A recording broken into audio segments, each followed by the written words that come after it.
Newcastle United have this afternoon agreed a deal with Aston Villa for their midfielder Jacob Ramsey. It's a deal totaling £43 million. That's £38 million up front plus £5 million in add-ons.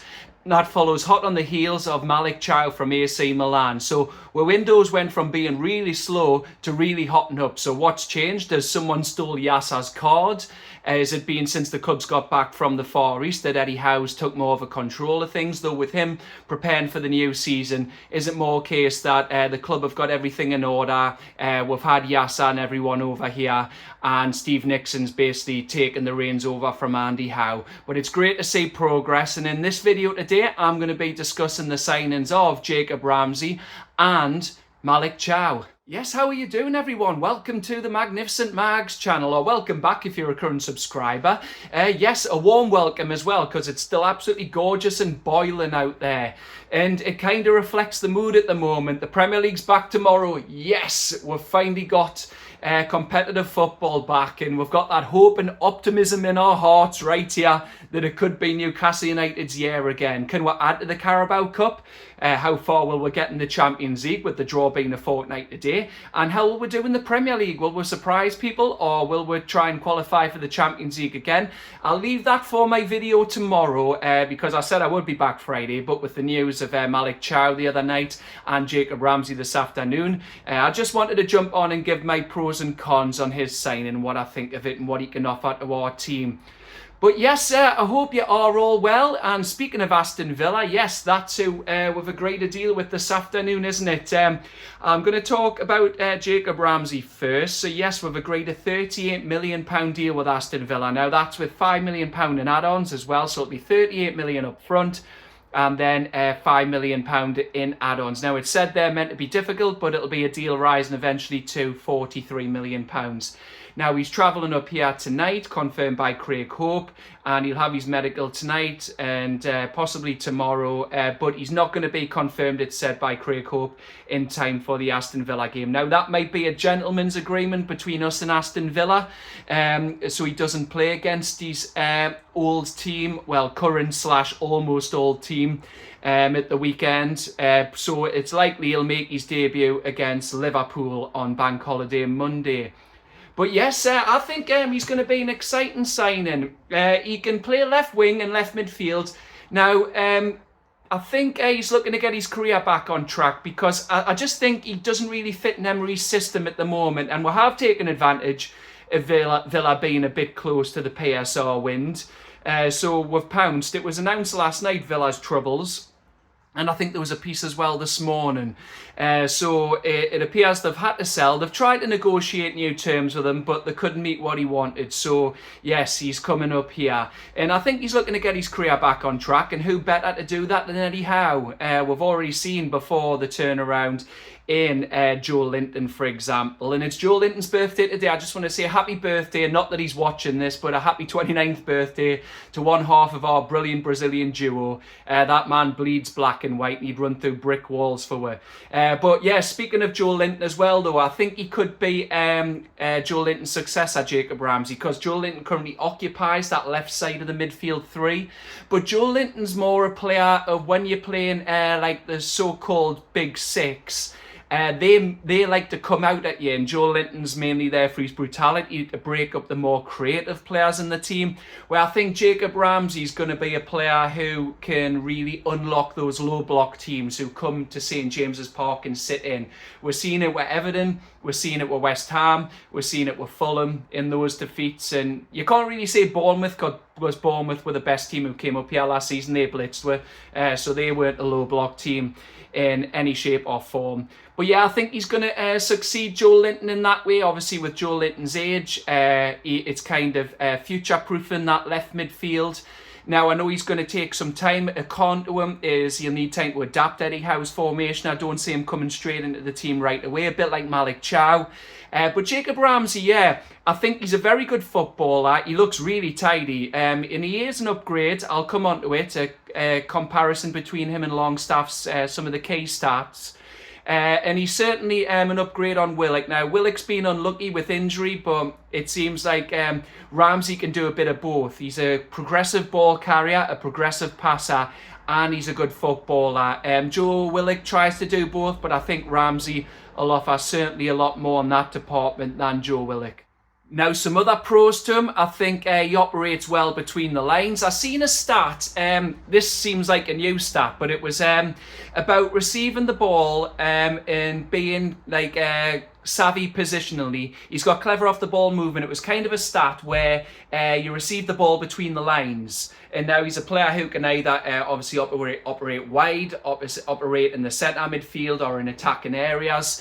And yeah, I think he's a player who will operate between the lines, receive the ball, and then he's got that pace and power to drive at teams. And then if you've got either players rotating, or you've got Hall and Tino on the overlap, then it'll obviously unlock a lot of space when it drags players out of position. Then he'll have the eye to thread a ball through to those players making the attacking runs. But he's also shown that he does have an eye for goal. Look, that is a con of his. I will come to it. I'm not trying to embellish his stats. They have been poor in terms of goals and assists, but he offers Champions League experience as well. Villa making a fantastic run last season all the way to the quarterfinals, and I think if I remember right, so much has happened between now and then. This window's fried my brain, but I think they went out to eventual winners PSG. Now, I watched that game last night, can I just say, and I don't think Spurs are going to be as low as 17th next season. They looked a lot more solid, and they looked a lot more committed. And the one lucky against PSG, look, you can joke about them being Spursy, but Spurs will be up there this season. But I'll come on to where I think we'll finish in terms of how the other teams have strengthened tomorrow. But yeah, he brings key Champions League experience. And what we were lacking 2 years ago in a group of death, Champions League experience. I mean, we had it in a way with Sven Botman. And we had it, I think, a little bit what Bruno got when he'd been at Lyon. And yes, we brought Tonali in, but he didn't get to play the full campaign after his ban. So we're adding squad depth, but we're also adding 2 layers of Champions League experience with Jacob Ramsey and Malik Chow. And yes, we've been savvy here. We've took advantage of Villa sailing close to the PSR wind, and we've signed him. I feel it's a good deal. Look, people might say we've overpaid, but if you look at the market at the moment in terms of the PSR, what clubs are paying, and what English talent goes for, what Newcastle are normally charged, and that we can't spend the full power of what PIF have in that sovereign wealth fund, but what clubs try and charge with. So Premier League and English tax is normally high, but I think Villa have realised they had to do a deal, and they get the full profit that goes on their books because obviously he's a homegrown player. Now, like I said at the the outside of the video, he does offer tactical flexibility to Eddie Howe, so we're not going to see the end of Joe Linton. I think we've got 4 competitions, haven't we? It's a minimum of 48 games with at least 1 each in both domestic cups, 38 in the league, and at least 8 in the Champions League. So we're going to need that depth, and we're going to need to call on it at all times. So I've said when it comes to Premier League games, Joe Linton might be one who breaks up creative players. Depending on the team we face, Ramsey will be more there for unlocking low block teams, especially at home when teams know we'll come at them with a high energy and high press. And I think he'll suit with system. As I've said, he's very shrewd operator with his off the ball movement and sit between the lines. He can drive at teams. He's got the pace. He's got a shot on him when Eddie Howe can sort out his finishing. And yeah, if Eddie Howe can also sort out his assists as well, get his figures up, he could also unlock teams. And he can play as an 8, he can play as a 10, he can also play on the left wing. But it all screams that he's going to come in at left midfield because obviously we're stacked on that side. We've got Anthony Gordon and we've got Harvey Barnes. So I do see him being more on the left-hand side of midfield and competing with Joe Linton. Now, just to go through his cons, he's made the most appearances in his Premier League career from the left wing. So I've covered it just earlier a little bit. He will need possibly time to adapt into left midfield. And obviously Eddie Howe, you know what he's like. He doesn't doesn't integrate players right away. We're seeing it with Bruno. Bruno came in the January, and then he didn't make his first start of the March, and then he scored that wonderful back heel away to Southampton to open his Toon account. But yeah, he'll take time to get used to Eddie Howe's tactics, but he is Premier League proven. That's a plus point to counter that, so he will be able to slot in once he's used to Howe's tactics, so that should slow down his integration time because he's not having to get used to the rigours of the Premier League. I'll just say as well, he's missed about 50 games since 2022-23. His injury problems have been cited as something to be wary of, so you've got to consider the load next season, the amount of games we're going to play across 4 competitions. So will he be able to handle that? But as I've said, when we've got the depth, he'll rotate with Joe Linton to counter that. But look at people making a mountain out of a molehill with that, because if you look at his stats last season, he did actually make 46 appearances across all competitions. Now, I know 29 of them were in the Premier League and only 19 of them were starts and 10 of them were as a substitute. But again, Eddie Howe's seen something in him. So yes, it is a risk with the fee we have paid in terms of his injuries. Playing most of his Premier League career on the left wing, and also missing 50 games since the 2022-23 season. But you've got to look at it from this perspective. Eddie Howe's transfer record so far. Now, I know Eddie Howe's probably not signed all these players, but our transfer record has been exemplary pretty much since the takeover. I know you can say Matt Target and that, but he done a job for half a season, and Chris Wood done his job and keep him up before he was moved on to Forest.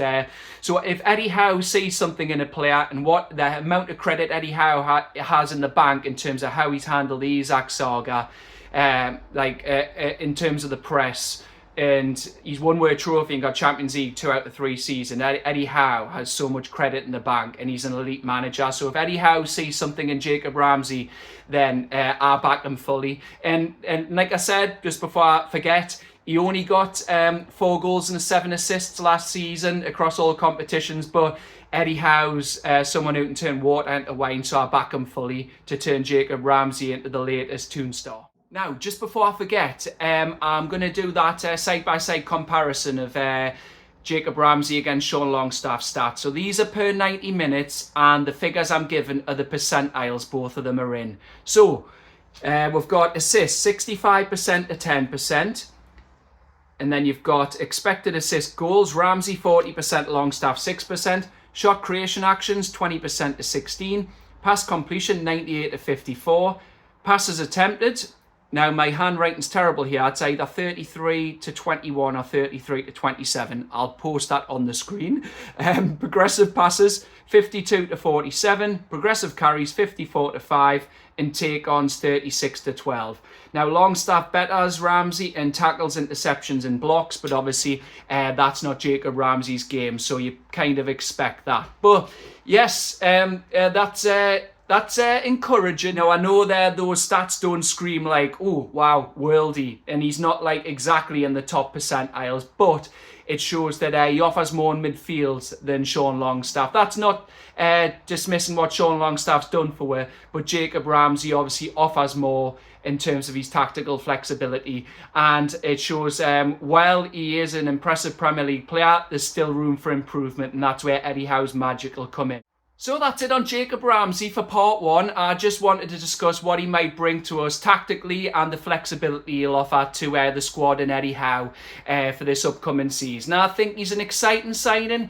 Yes, he's still rough around the edges, and his injuries that he's had recently are a gamble in terms of his price, but I just think Eddie Howe, when he gets his hands on a player, he can improve anyone. As I've said, Eddie Howe could turn water into wine. He's that good. Or water into a pint. I just want to say that as well. The club have announced that the partnership with Guinness for the coming season. Now, some have said, by the way, that Guinness has been available in St James's for a while, but hand on heart, I'm not saying I don't believe you. I've just never seen it in the corner. I'm next to Access 4, but hand on heart, I've never seen it. But I'm looking forward to getting a pint of that in 11 days' time when we play Liverpool. But like I said, that's just part 1. I don't want it to be a long video. video, I wanted to break this up into 2 parts. So that's my opinion on Jacob Ramsey. I'll do a one a little later and post it on Malik Chow. I'll maybe drop that tomorrow morning though, but I just want to do a one in the moment for Jacob Ramsey at the moment. But yeah, I'll drop another one in the morning on my opinion on what Malik Chow will bring to our team. But for now, thank you so much for watching. If you do like my content, or if you're new to this video and you have enjoyed that, please follow all my socials and please subscribe to my YouTube channel if you want to see more of the same. And I'm looking to get to 400 subscribers. I just need 5 more before the big kick-off tomorrow night, or even before we kick off on Saturday at Villa Park. So for now, thank you so much for watching. See you on the next ones. Bye bye.